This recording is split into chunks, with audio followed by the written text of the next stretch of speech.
Hello to everyone. In honor of Mr. William Somerset Maugham, we are really happy and proud to receive the CEO and OBE, Adrian Wootton, on the other side of the screen. My dear Hello, good Adrian, good morning. morning.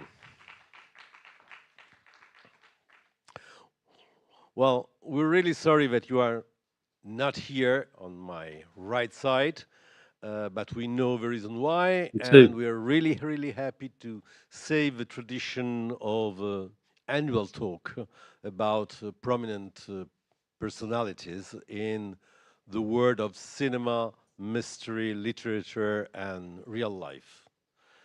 And when you suggested to discuss William Somerset Maugham this year, uh, I have to admit that I remember the dream of my mother, who said, "You need to read Somerset Maugham." And I was 18, 17, and I totally refused to read this kind of books, saying, "Oh, it's the old century, no interest at all." And when we presented this talk this year, I forced your attitude in a way, presenting him like the first modern spy. And you decided to present it just with the title The Many Faces of William Somerset Maugham, Novelist and Tormented Spy. So maybe the two words, spy and tormented, are the keys to present your talk today. Uh, and well, I don't want to spoil anything about your travel through the personality of Somerset Maugham, but I have to say to the audience that in fact these books, the fortune of Somerset Maugham, was absolutely incredible and fantastic in the worldwide, and not just in the last century, in last century, in 19th century, but also in 20th century. And his films were more or less any one of them a great success, even recently, because they rediscovered in Hollywood the talent of Somerset Maugham. So now it's up to you, my dear. I'm your first audience, but the audience here is really thrilled to understand why we decided to focus on Somerset Maugham this year, Noir in Festival, and not Book Pan, for instance. Well, I can go through slides and show you some clips, but basically, you're right, Giorgio. I think that for me, this is an opportunity to emphasize to people that this writer who was in his time, and during the teens, the 20s, the 30s, the 40s, right up until the 1960s, was a huge name worldwide. At one point, he was the most commercially successful author on planet Earth. A single story of his earned him $1 million because of its publication all over the world. He was so successful. And yet now there is this perception of him as this guy who belongs to the 19th century, this sort of old colonial empire white guy, this old-fashioned writer, which completely ignores what a radical artist, what a radical writer he was, and how he changed literature. And he certainly helped. He didn't just change it, he helped define part of noir. I think it's not too crazy to say that without Somerset Maugham, the spy novel, the espionage genre as part of noir, would never have been what it became. He is the DNA of the spy novel, the spy novelist. He kind of invented the espionage novel, and I'll go on and talk about this. But without him, Eric Ambler, John le Carre, Graham Greene, there are many. who basically are in deep debt to what Maugham did, as well as his other novels and stories. So for me, I think it's an opportunity to say to the audience today, to generally, that we need to rediscover him. We need to recognize his great strengths, because this is not this old boring guy that we shouldn't read. This is a guy who was a disruptor, was an innovator, who changed things, and this persona, this sort of persona as the posh British gent, was really that. It was a persona. It concealed the reality of his life, the reality of his art, I think. For those who don't know yet Adrian Wootton, his face and his room today is a perfect shape, a perfect idea to present him.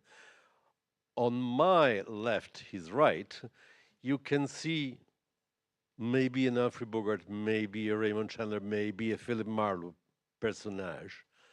On the other side, you can find the catalogs and the presentations of the Noir Film Festival, which guarantees to you that he's a fantastic friend of the festival. But in the middle, you have David Bowie, because Adrian is a fantastic music man, uh, an encyclopedia about modern music, starting especially from Elvis Presley till present. And this blend, this cocktail, is of a fantastic attitude who allows him to present Somerset Maugham like a DJ today, a DJ of espionage. So up to you, my dear. Thank you. Well, let's see the first slide, please. And I think I'll disappear off the screen. Okay, so that's what we're going to talk about. That's just some pictures of him. And to get us in the mood for what I'm saying, because Somerset Maugham is a great writer, but as Giorgio has already said, lots of movies made from his work from the silent era through. So let's see the first clip, which is a little greatest hits of Somerset Maugham on screen. So let's see these clips, please. Clip one.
contradiction. You saw at the beginning and at the end, that's Somerset Maugham himself being filmed, the posh, incredibly successful novelist, and all that stuff in between. The kind of violence, the drama that comes into his life, that comes into his work. And I'm going to try and explain a little bit about that contradiction, but just to skate over the early life, he actually, you could tell from the beginning that he was going to have a complicated life because he was orphaned when he was very young. His mother died when he was 8. His father died when he was 10. He went to live, was brought from where he was born in France in the British Embassy to London. Lived with his his uncle, a vicar, very unhappily. He was a quite introverted child, didn't make friends very easily. Suffered from a speech impediment, a stammer. Didn't really get on very well at school, although he was very gifted academically. Next slide, please. Rather bizarrely, although the only thing he was really interested in was reading and writing, he had a brief sojourn in Heidelberg in Germany, where he kind of discovered that he was gay. That was when his homosexuality really kind of came out, and he realized that he was gay with his first affair. And then he came back to London and translated and trained as a doctor. But he never actually practiced being a medical man. He was only really obsessed about writing. Next slide, please. And these were his influences, the kind of great influences of 19th century literature, with Dickens and Stendhal and Robert Louis Stevenson, and later Hemingway. He was a great fan of Hemingway in the teens and the 20s. But these were the kind of bedrocks of his interest. He was also, a lot of French literature as well as English literature, and he wrote very early, pretty much as soon as he'd finished being a doctor. He wrote his first novel and wrote quite a lot in a short space of time, but not very successfully for the first 5 or 6 years of his life. Next slide, please. It was actually through theatre. Theatre made his name. He wrote his first play. You can see the slide on the screen there. And suddenly became the darling of theatre in London. Wrote 12 plays over about sort of 4 or 5 years, and was, had enormous success. Suddenly became famous. But then the war came. World War I came. Next slide, please. Interestingly, at this time, and I wanted to point this out because you've seen a little bit of a clip of it in the montage, and I'm going to show you another clip a bit later on. He also wrote his first thriller, and this is really interesting, and I think this is in translation in Italian as well as still in publication in English, and really worth looking at. This is So Noir, written in 1906, groundbreaking novel. Really, one of the reasons that in the context of noir we should be interested in him. An occult supernatural thriller written in 1906 based on a real-life true story, that of Aleister Crowley. Aleister Crowley, the real-life occultist who, for those music fans, and Giorgio asked me, was talking about music, for those music fans was Aleister Crowley, one of his biggest fans and obsessive was no less than Jimmy Page, the lead guitarist of Led Zeppelin, who owned a house of his and collected work by him. And he wrote a book which is based on Crowley's life, and Crowley sued him and said it was too closely based on his life. And actually, Maugham had to pay him quite a lot of money. But the book's really interesting, and the silent film that was made some years later is also really interesting. Next slide, please. So then World War I happens, and he's too old, Maugham, by this stage, really to serve in the front line as a soldier. But he volunteers with the Red Cross and becomes an ambulance driver. So puts himself in harm's way. And what's really interesting and important at that point is he meets the love of his life. He's never comfortable really in London, in England. He goes back and forth there, but he meets Haxton, an American guy who's also volunteered as an ambulanceman. and falls in love with Haxton, and Haxton becomes his lover and his companion and his sometimes secretary for the rest of his life. At this point, he's also still writing and still doing things, and basically he has to come back to London and stops being an ambulance driver at this point.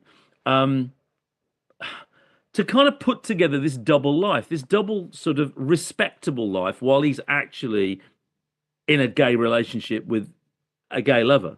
Next slide, please. So, and as often was common in those days, he meets a woman. He has a sort of heterosexual relationship with a woman, Siri, who's a divorcee. He, I think, almost accidentally gets her pregnant and ends up marrying her. It's an incredibly unhappy, disastrous relationship in so many ways that he spends his life fleeing from, finding any excuse to travel away from her, to not spend any time with her, or in fact his daughter, and spend time with Haxton. But it gives him a veneer of respectability in essentially Edwardian Georgian society at that point. So he's seen as a respectable father and a husband and a writer, even though he's not really a respectable husband or a father. He is a gay man hiding his life. Then he starts to hide something else, because it's at this point he's a friend, wait for it, he's a friend of Winston Churchill's, and through a series of connections, he's contacted by the Secret Service, the British Secret Service, who think that because he's a famous writer and travels around the world, that's a perfect cover for him to be a spy during World War I for the British Intelligence Service. He's given a code name Somerville, and he starts to be a spy. He basically spends his time in Geneva, and he runs a successful spy ring. British agents going in around Europe, actually in and out of Germany and other places. And he basically ends up catching German spies and sending British agents into the field. Of all of the writers who've been associated with MI6 and the British Secret Service, actually, William Somerset Maugham is the only one that was successful.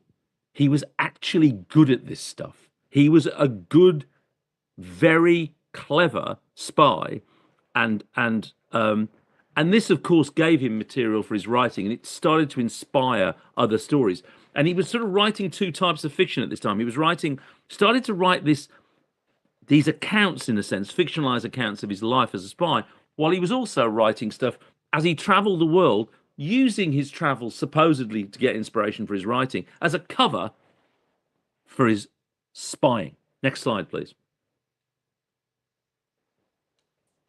He goes to the South Seas. This is a constant theme of his work. He loved that colonial East, and it inspired some of his most famous stories, a lot of which are based on real life.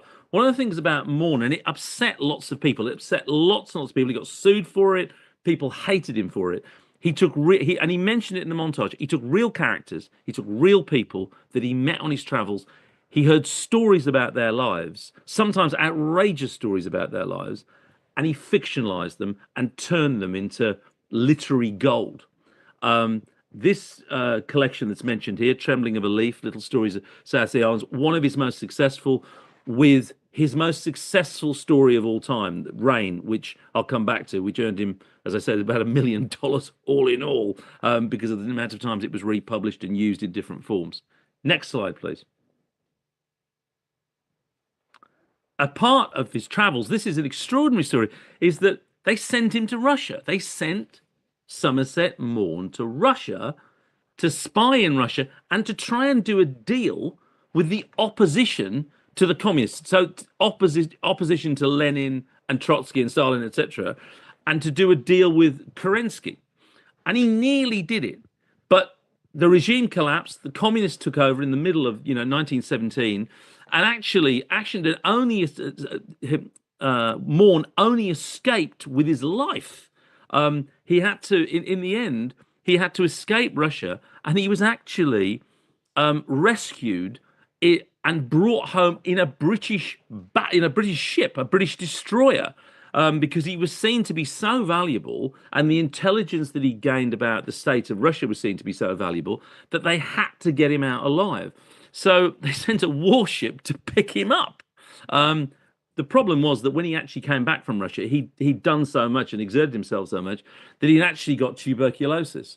And that more or less ended his career as a spy. He was really ill on the point of death, and he spent pretty much the next 2 years in a sanatorium recovering. And it was a bit of a miracle in 1917-18 that he actually did recover from TB and survived. And whilst he was in the sanatorium, which he wrote about in a story called Sanatorium, he actually started to write down all the different stories that he'd actually garnered during his time as a spy to create a collection, what would be the first great collection of spy stories based on a real spy. He was the real spy.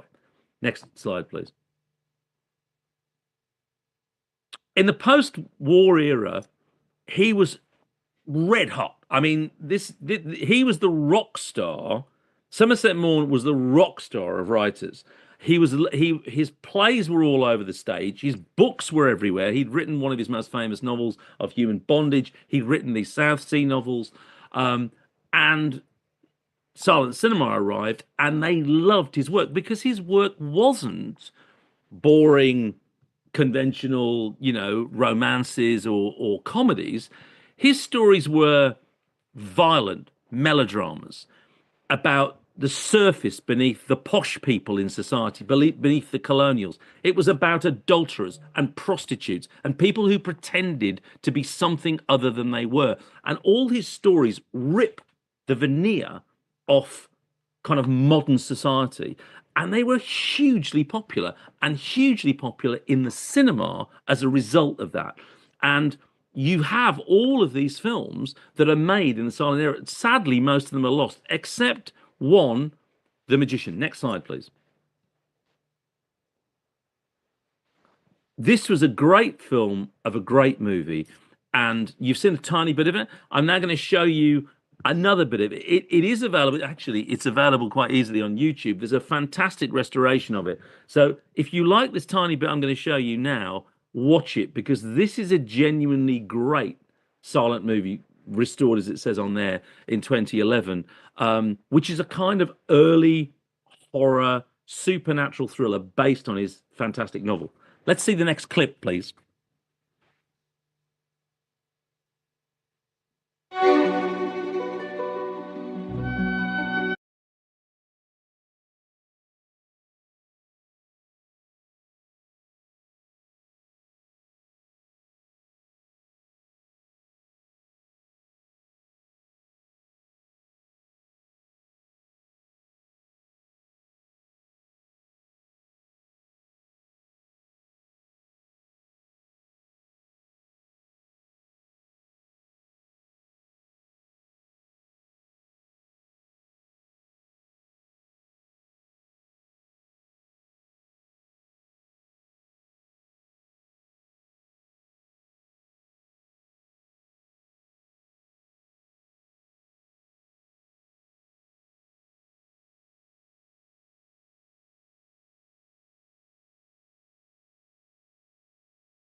Sorry, I just halted that just to give you a little. Yeah, we can stop that. Thank you. A little taster, but as I say, the full film is available quite easily, and I heartily recommend you see it. Flashing forward, he's now very, very successful, Somerset Maugham. The film studios have got him in really high demand. He goes to Hollywood actually, and he goes to Hollywood through Jesse Lansky, and is given a massive contract for writing scripts himself. And it's the one failure in his life. Other people adapted his work very well, but for whatever reason, he could never get on. He was a great playwright, fantastic novelist, fantastic short story writer. He hated the act of writing screenplays, whether it's in the silent or sound era, and he basically sold the rights and let other people get on with it. But what he did do, whilst he was being paid a lot of money for not doing much in Hollywood, was that he carried on refining these stories he'd written, started writing at the end of World War One, written through the time in the sanatorium, and collecting them together. And it took, wait for it, 10 years to get through the British censors, because the stories that he'd written, which were of his own experiences as a spy, were seen to be far too sensitive to military intelligence to be published, and far too realistic about what the life of a spy was like, and what Somerville, Maugham, now calling the spy in his stories Ashenden, had really done. And it actually, he had a long dialogue with his friend Winston Churchill, who was in the government at the time. Actually, I think he was the Secretary for War. And he had a long dialogue with Winston Churchill. And it took 10 years for the British government to allow the stories that then were published as Ashenden in 1928 to come out. What's also interesting and rather tragic is that these are groundbreaking, incredibly realistic, not in any way either sentimental, not stupid. These are not Bulldog Drummond silly macho He-Man stories. These are really, really authentic, and as realistic and authentic today as they were in 1928. They have not dated at all, and there were more of them. I think there were at least 10 more than we have. And Churchill said to him, these over here you can publish. These over here are too dangerous to national security. Destroy them. And apparently, Maugham did destroy them, because they've never turned up. We have these amazing, groundbreaking, world-changing collection, but there's actually probably another double the amount of stories that we've never seen, never read, because Maugham agreed to destroy them in the interest of national security on the orders or the request of Winston Churchill. But thank God we got the ones we've got, because they're brilliant. And as you can see from these pictures, essentially just these three British writers are massively indebted to Maugham. But the world's indebted to Maugham. The world's indebted to these books. These books change literature. These stories change literature. And if you read them, you'll understand why. And they're available both in Italian and in English. Next slide, please. He moved to France, lived there with his lover, Gerald Haxton, basically spent, the rest of his life, apart from World War II, living kind of in genteel exile from London, which he didn't like, apart from his travel trips to the South Seas or going to America or occasional business trips back to London. He finally divorced his very unhappy marriage in 1929 and was kind of free to live his hidden real life, I think is the way I would describe it. Next slide, please. But what happens next is interesting, is that throughout the 1930s and this between the war years, is that, he's written Ashenden, he's written some of his greatest books, Moon and Sixpence, I've mentioned Human Bondage, and then Hollywood goes nuts in the sound era for Maugham, basically because, as I mentioned earlier, because there's great roles for women. They're powerful, action-packed stories, melodrama, murder. Um, they are not about polite society, or if they are about polite society, they're about undermining polite society and the veneer that polite society was coated in. And as a result, Hollywood just loves them. You have two movies with Bette Davis of Human Bondage, with Leslie Howard, which you saw a little bit of in the montage, and then The Letter. The biggest star in the world at that time, Greta Garbo, makes a movie. Early Joan Crawford with Rain, which you've also seen a bit of, and you'll see a bit more of. And it's like he couldn't do anything wrong, Morn, at this point. Is that um, he's seen in a weird way as this posh Englishman living in the south of France, writing these stories in safe. But the appetite of his readers is anything but safe. And he's also, someone that has actually, he's living a secret life, um, is living a kind of outsider life, and is someone that is still kind of attached to military intelligence and British intelligence. So it's a very interesting and bizarre combination. Next slide, please. Rain, very, very raunchy adaptation of his famous story about a prostitute in the South Seas. And will she be redeemed by a priest? The answer is no, but I'm not giving anything away. His most successful short story, massively successful short story, incredibly successful on the American stage. American stage leads to a silent version of it. Silent version leads to the sound version. Pre the Hays Code, so very, very much more erotic and highly charged and violent than movies that were then made a year later when the censorship system had kicked into Hollywood. Let's just see a tiny little clip from Rain, a bit from fantastic trailer. The trailer tells you all everything you need to know at the very beginning. So let's just see a bit of the trailer.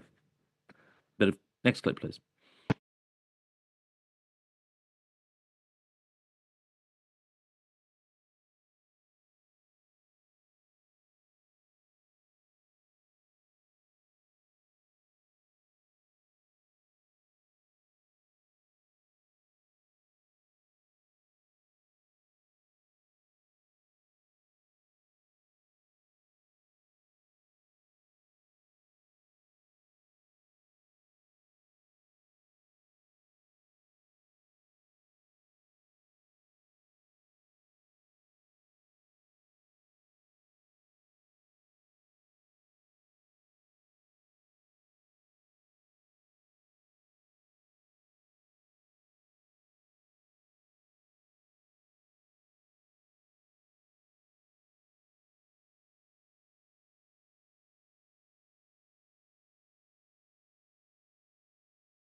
I think, in that little moment, you saw it all. I mean, if that isn't, rock and roll, I don't know what is. I mean, the film is actually very entertaining. Joan Crawford, in an early role before she became the kind of Hollywood superstar we really know. She was famous at this point.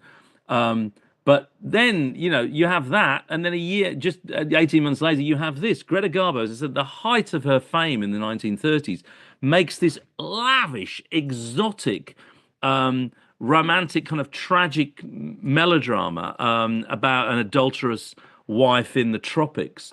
And again, a sort of road to redemption. It's absolutely lavish, and despite some of the racial stereotypes that I'm sure that all of us are uncomfortable about today, it's still an incredible movie. Let's just see a few seconds at the beginning of this. So let's just see this clip of The Painted Veil.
oracle about life and fertility and marriage, etc., and it has a big significance on what happens next in the Painted Veil, which was it was a novel which was regarded as really scandalous at the time, but incredibly popular, about a woman who is kind of married to a whiter than white kind of virtuous doctor in the jungle, and much prefers the arms of a complete ne'er-do-well rogue than she does to her virtuous doctor. Anyway, on to the last the last but one big film of the 30s. This is the big anomaly. I think it's a real tragedy that Ashenden, as such an important story based on his own life and stories, has only had one major film made of it. And it's a major film made by Alfred Hitchcock during his British period in the 1930s. And Hitchcock was a huge, huge fan of Morn. He described Morn as his most favorite writer. And he was desperate actually to make an adaptation of Morn. And so he lit on the Ashenden stories, which had been published 8 or 9 years before. No one really attempted to make a version of them. He thought it was a great idea to make a follow-up, essentially, to his big, big smash thriller of sort of a year or so before, The 39 Steps, based on the John Buchan novel, which was also a spy novel, but much more kind of far-fetched sort of thriller. And but Hitchcock thought, I can make a kind of sequel to the 39 Steps. And what he wanted to do was reunite the two stars of the 39 Steps. Madeleine Carroll, who'd gone over to Hollywood by this time and been a big star, and Robert Donat, who was brilliant as Richard Hannay in the 39 Steps. The problem was that Richard Hannay suffered very badly with chest problems, with illness. He had really severe asthma, and he was ill, and so he had to withdraw from the film. And so, at the 11th hour, Hitchcock asked John Gielgud to step in to the co-starring role, which Gielgud did. And Gielgud, turns into one of the greatest classical actors, one of the greatest actors of all time. But let's be honest, ironically, considering of Morn's own sexuality, John Gielgud was again living a hidden life. He was a gay man in London in the 1930s. He was not in any sense a romantic lead, but they paired him as a romantic lead. And the problem with The Secret Agent, which has many, many, many, many strengths, there's some fantastic Hitchcock action sequences. Peter Lorre is also in it, who also is in The Man the Man Who Knew Too Much, is that there's no romantic chemistry between Carroll and Gielgud, and that sort of undermines the project, if you like. But it has lovely things about it. There are wonderful Hitchcockian touches in it, and it's a curious anomaly. It's one of the least successful in the Hitchcock canon in the 1930s. It's the only adaptation, big film version that was ever made of Ashenden, and it's full of great stars. So let's just see a tiny bit of it. I heartily encourage you to see it, because if you're interested in Alfred Hitchcock, then and you're interested and you are, after this talk, not completely running away from Morn but are interested, it's really worth seeing as an idiosyncratic attempt by one of the greatest filmmakers ever to adapt one of the greatest collections of spy short stories ever, and it not quite gelling, the chemistry not quite working, but it's important as a film in history and as a Hitchcock film in history and as an adaptation of Morn. Let's see this little clip.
Okay, so it doesn't surpass the 39 steps.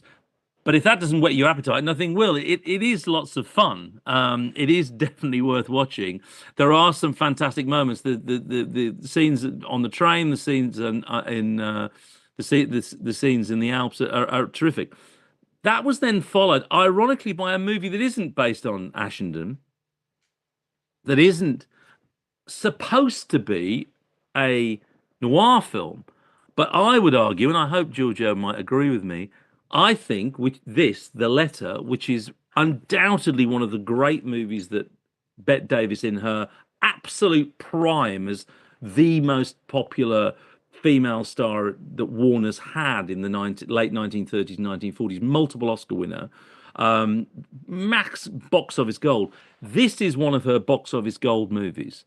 It's based on a brilliant story by Somerset Maugham. Again, another one of those um, stories which is actually set in the tropics again, but it's all about underlying, posh society, rubber plantations. Everyone's supposed to be happy, affluent, and the indigenous population are running around as servants to this, rich white group.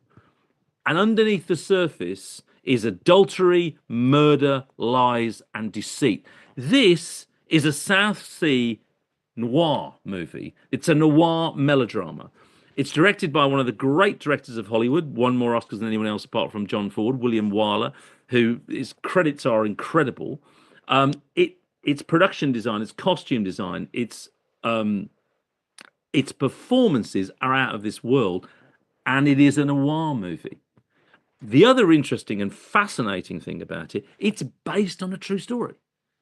A true story of a woman who was arrested for murdering a man who she said was a trespasser who tried to rape her in her house.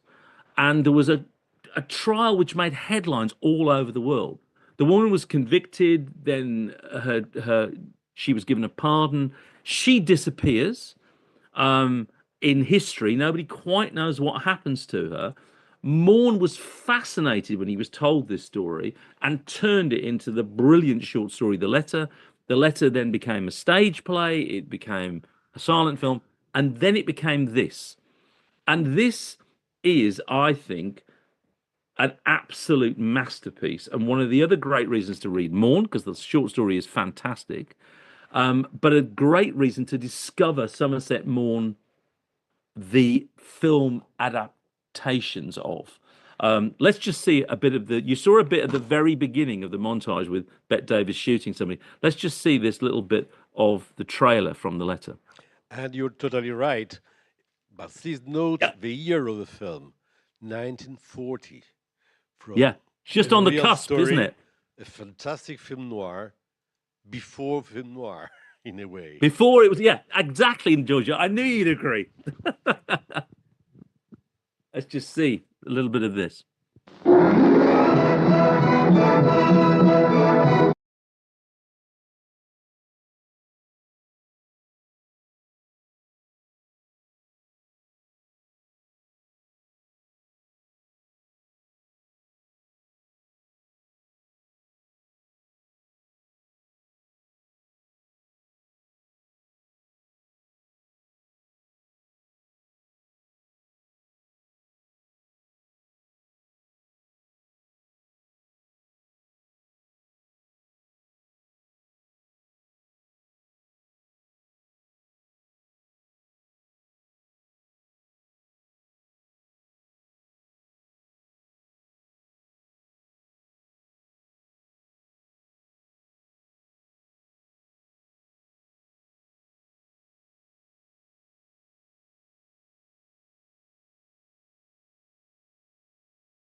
So I would say that Somerset Maugham has two claims to fame, apart from generally being a brilliant novelist, apart from having a remarkably interesting personal life as a spy and someone who led a double life. He has two claims to fame. He kind of single-handedly invents the realistic, authentic spy story and spy novel and a character that's believable that existed in a real milieu of the Secret Service based on his own experiences in World War One. But he also contributes to the DNA, to the development of film noir. And that you can see that shot through those stories that he wrote in the 1920s and 1930s, which are so much about adultery, are so much about deceit. There is also a whole queer reading of these novels, which are, I think is a subject of another talk, but I think is really important to recognize is that both men but women in these stories that are leading double lives, that are leading alternative lives, are often projections of Maugham's own sexuality into a secret space. So when you see these female heroines behaving in a completely different way, that is a projection of Maugham's own psyche, his own emotional repression projected onto his characters. But the important thing from Noir Infest is that not only are we seeing someone who led a secret life, acting out a secret life in service of the British government, not only are we seeing someone who enshrined that in some of the most important stories ever written in terms of the genre, but someone who is consciously and unconsciously helping to create that new genre of noir. He is one of the progenitors. His DNA is part of the double helix of noir. Um, I think from this point onwards, his importance as an innovator declines. I mean, in the 1940s and 50s, actually, he cements his reputation. He becomes incredibly popular, and it's difficult to project now how popular he did become. Um, Sorry, I could just hear some music. How popular it did become, because there were then a series of films, which, sorry, I can just hear music. Can you hear me? Yeah, Hello? we definitely hear you. Oh, good. Okay, sorry. Um, uh, a series of films that he made, which the slide on screen shows you, is that he was, we talk about Hitchcock and cameos and Hitchcock cameo stills. In Britain, he had his own subgenre, no less than a trio of films that were made in the 1940s and 50s that he introduced all of them and was a personality on screen in them. They were compendium stories of his work. The first one was Quartet, the second one was Trio, the third one was Encore. They were amazingly successful. And Morn in his sort of end of his life, really. I mean, he spent the war years in America out of the theatre of war largely, although he still was acting unofficially as a spy for the British government in the United States during World War II. Churchill asked him to keep an eye on any information and third columnists or stuff from the American government to feed back to him. So Morn still had a kind of an association with the secret world during World War II as this great kind of eminence grise of literature. So he still did a bit of that in World War II. Then he came back to Europe. His lover had died. He had another companion, and he basically then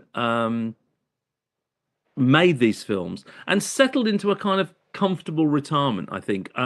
He was it's difficult to describe he was probably the most popular writer in Britain at that point as a film personality as much as a writer.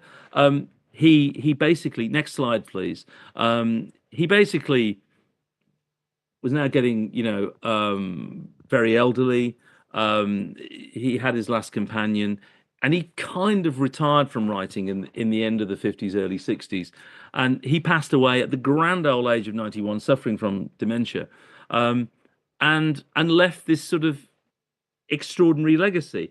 I think it's a shame that that legacy is, and you know, until Giorgio invited me to talk about it, that legacy has been forgotten. The legacy of what an incredibly important writer he is, what an incredibly important innovator he is, how he changed literature, but also how he changed Hollywood and helped provide a great kind of source material for amazing female melodramas, but also for noir and espionage. And what I think is interesting, and last slide, next slide, please, and last slide, is that if you want to know a little bit more about how that all works, this book is rather wonderful. It only came out last year and is written by an Asian writer from the part of the world in Penang that Morn wrote so often about. And he takes Morn, he takes the real life story of Morn, he takes the literature of Morn and combines them together in this incredible novelistic melange of fact and fiction. I hope this gets made into a movie because it recognizes the radicalness of Morn and what he does. And it uses the story of the letter. So this I hope has come out in Italian. But it's a wonderful book, which is the first book for many, many, many years, apart from some biographies that were published 10 or 15 years ago, that actually tries to recognize the importance of Somerset Maugham as an innovator, as an incredibly influential writer. And I hope that what I've done in this talk, that's probably overrun too much, is at least given you some curiosity, an appetite to recognize that actually this supposedly dusty, boring writer that, you know, he's a bridge between kind of Conrad, between those writers of the 19th century and the 20th century. But please bear in mind that without him, there wouldn't have been an Ambler, a John le Carre, there wouldn't have been a Graham Greene as an espionage novelist. And he was a better spy, perhaps because he spent so much of his life hiding his real nature, than any of them. Thank you. And by the way, Adrian, I don't know if it's true or not, but many persons related to me say that the original idea of Ian Fleming's James Bond belongs to the personage, the character of Ashen. And when they knew each other, they were friends. They knew each other. They spent time together, Fleming and Morn. So that's very interesting. Yes, because when you talk about James Bond and you figure Sean Connery, it's difficult to have a relation between him and Somerset Maugham. But when you come back to the original idea of Ian Fleming, yes, and the original idea of the possible actors for the character, this belongs really too much with Somerset Maugham. And just to add something, I think that we can retain 3 words from this conversation. The first is brilliant. Anytime, as you see, a film based on the Somerset Maugham novel is presented to the audiences by the brilliant Somerset Maugham, which is really actual. The second idea is that, yes, he was a fantastic spy, by the way, just like Graham Greene in a way, and for sure, of course, Ian Fleming and John le Carre. But maybe he was perfect to be a spy because he need a second life in his personal life. So I don't know if it's possible to have a relation between homosexuality and espionage. Maybe it's a little too far, but it's true that he really need to present himself like a hidden man, presenting him.